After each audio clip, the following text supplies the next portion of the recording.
When God says it's time, it's your time. As I continued my stroll through Fort Greene Park on that sunny morning, I couldn't help but be captivated by the beauty that surrounded me. Spring had arrived in full force, painting the park in vibrant hues and awakening the senses with its intoxicating scent. The once barren trees were now adorned with delicate blossoms, their branches swaying gently in the breeze. The grass was a lush carpet of green, inviting passers-by to kick off their shoes and revel in its softness. Everywhere I looked, there was a sense of renewal and hope.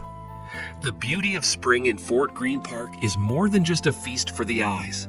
It's a reminder of the resilience of nature and the promise of new beginnings. Each blooming flower and budding tree serves as a testament to the power of patience and the inevitability of change.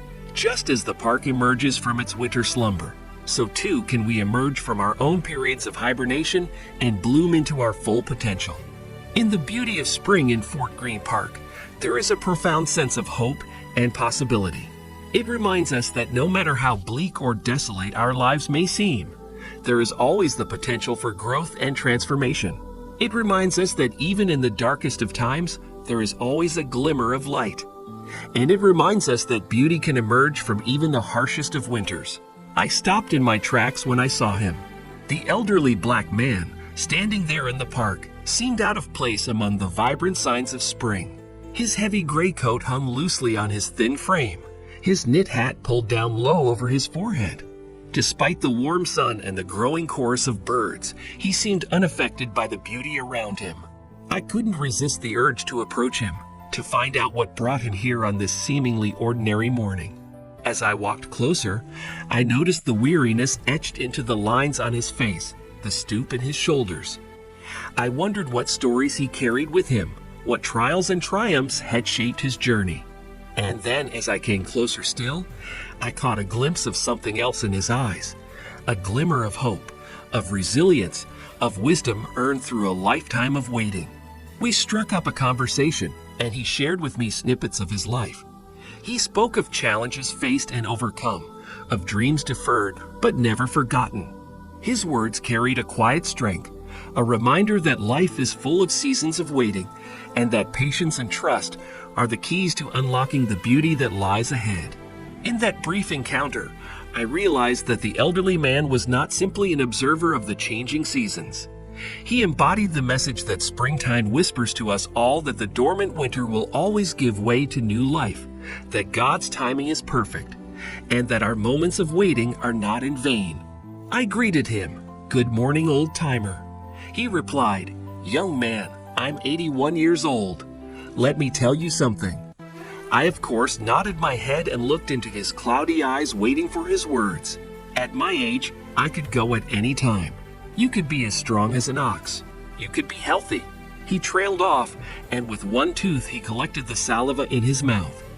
As the spit dripped from his lip to the newly green ground, he said, "When God says it's time, it's your time." 5 days before this encounter, my beloved mother-in-law passed. Her springtime passing makes me reflect on all the transitions that we make in life and how we prepare and deal with the ultimate transition. If you believe in some notion of an afterlife, I do, then you likely have a framework with which to approach those final hours. Your final hours could be at any point. You could die today. I could die today. Am I doing the right thing? What do I believe about myself? How am I helping or hurting others? What am I leaving as my legacy? Heaven is a choice and hell is a choice. The old man said, "I choose heaven. That's where my mother and father are. It's where my wife is." Then he paused. "I got 8 babies in heaven." My mother-in-law was a firm believer in a creator and an afterlife. She did more good deeds than anyone I knew.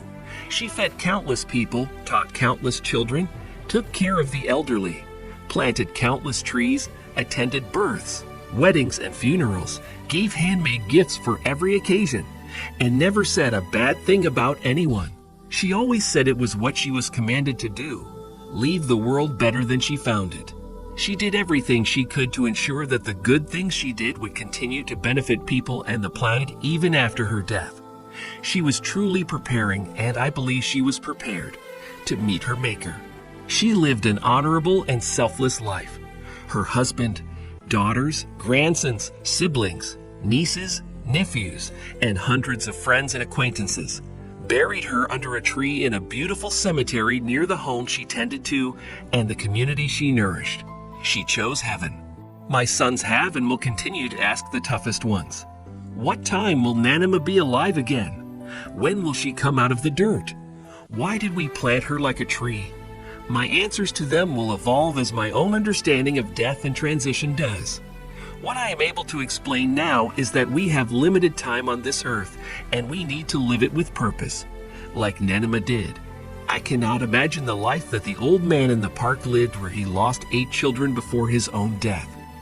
I can only assume, based on his ramblings about Brooklyn and changing neighborhoods and wars in far-off lands, that his family was trapped in the scourge of the crack era and others were deployed. Before he walked off, the old man told me a story about Moses. God said, "I have let you see the promised land with your eyes, but you will not cross over into it." And Moses, the servant of the Lord, died there. Yet his eyes were not weak, nor his strength gone. Moses, the baby found in the river and the last hope of a desperate people, died before he could see the fruit of his labor. My mother-in-law, besides wanting to leave the world having done good deeds, wanted to help raise righteous grandchildren. She left them too young, in their age of innocence. At her funeral, my instinct was to protect the boys. Instead, I saw in them a new light. They were playing on the grave, rubbing dirt between their hands and throwing flower petals back and forth. Without their grandmother, but with her great legacy, my little boys are now beginning their own journey up the river. In the journey of waiting, there comes a moment when God whispers, "It's your time." It's the moment when everything aligns, when doors open, and when dreams become reality. When God says it's time, it's a declaration that the waiting was not in vain. We live in a society that often tells us to take control of our lives, to hustle and make things happen. But the truth is, there are certain things that are beyond our control. There are moments when we must surrender and trust in a higher power. When we find ourselves in the waiting season, it can be easy to become discouraged, to doubt if our time will ever come. But in those moments, we must remember that God's timing is perfect. When God says it's time, it's a testament to His faithfulness. It's a reminder that He sees the desires of our hearts and that He has been working behind the scenes, orchestrating the perfect circumstances for our dreams to come to fruition. When we trust in His timing, we are rewarded with the fulfillment of our deepest longings. If you enjoyed this video, don't forget to give it a thumbs up and subscribe to our channel. Thanks for watching.